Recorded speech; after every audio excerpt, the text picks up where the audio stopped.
Now, to end off this beginner tutorial of what I think is useful to know when you're starting out, I guess I'm just going to pick up my favorite colors. This was asked as well. So this is really challenging. I looked at this and I have some emotional attachment to my blue-greens because they were my first Copic markers. But there's other colors that I use and I couldn't live without. So I'll show you some of my favorite colors. I'll keep it to 5, but it is really hard to narrow it down. So I did pick a blue-green to start. I picked Beige 13, which is here on the Copic color chart. I have used this marker to death. It's had many miles on it. I've colored a lot of stamps with it. I still use it. It's still a go-to. I use it quite a bit in my art. I do love this color, and I'm going to need a refill soon, which makes me sad. I haven't bought refills yet. It's been a year, but there are some markers that are starting to look pretty spaced out or dried out when I color with them, so I do need to get some refills. But this definitely is a favorite, Beige 13, which is mint green.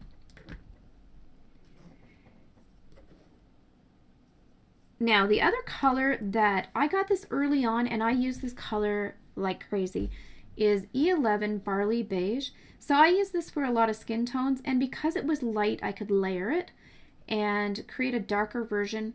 But this is one of the first colors I bought for skin tones, and I would mix it with Brick Beige, which is E31. So E31 is down here and E11 is here. And so they're of the first that I had. I always usually start with E11 for skin tones. I just like that it's light, and so I can build upon it from there. And if I feel that, you know, it's easy to not make mistakes. It's easy to outline my shadows first with this. Sometimes I'll go on just a white piece of paper with my stamp, and I'll use my E11 to block out my shadows first and decide where I think they should go. Then if I make a mistake, this is my base color, so I just wash over the entire skin tone and then build upon it with darker colors from there. I use this color a lot, and I need a refill for it as well. So this is definitely a favorite. Another favorite in the E family is Redwood. So Redwood is this color right here. I love this color because it's not a typical brown. It has that red undertone. And so as if I'm borrowing from a next door neighbor in the color family, it kind of gives a visual interest to colors that I'm using that are in the E category, because it is really unique to other colors around it. The rest of them are more of a muted brown, and this has that undertone of red, and I think it's so pretty. And I like to use this with wood if I'm doing like wooden doors or wood grain. I love using this color. I also like to use it as a dark color in hair, auburn hair, as well as brunette hair sometimes, that has a red tinge. It just adds a little more depth and interest because it has that red tone in it. I love this color. So it's E19 Redwood. Now this color I picked solely because it's a selfish choice. It's G00 Jade Green. That's here on the color chart, and it's light and pretty, and it's mint. And I don't always use this color a lot. I try to use this color. I always look at it first and go, would this look good in jade green? And then most of the time it's a no, and I have to expand from there, but I love this color. It's just pretty. It's a favorite just because I like to look at it. Not necessarily that I use it a lot. I use it when I can, but it's just pretty.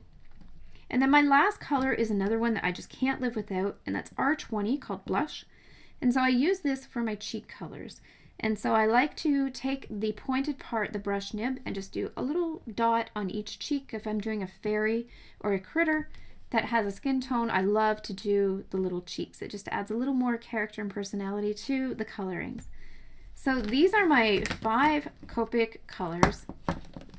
And it was hard to pick. I don't have a lot. I'm still collecting. I have quite a few, but I'm definitely not done. So these are my favorites for now. They may change. So I hope you guys enjoyed this video. I hope this gave you sort of a beginner starting guide to getting started with your Copics and building your collection. These are some of the things that I found as I was learning, and some of the things that I thought might be useful to other people who are looking to begin. Hopefully you found some things that will be help to you and some rules of thumb to keep in mind when you're starting to grow your collection. If you have any questions about anything I've discussed at all, please feel free to put them in the comments below and I will take a look and answer your questions. Or if there's something that I didn't cover in the video that you would like to see in a future video, let me know about that too. I'd really like to hear your feedback. So if you did enjoy this video, please be sure to give it a thumbs up and subscribe. I will post more instructional videos about Copics as we go forward. I do love this marker system, and it is the most premium marker I have found to date as an artist, and I'm happy to share it and share my knowledge. Thank you so much for watching. If you did find this video helpful, let me know by giving it a thumbs up, and you can subscribe to be notified as I post more videos to my channel. Thanks for watching.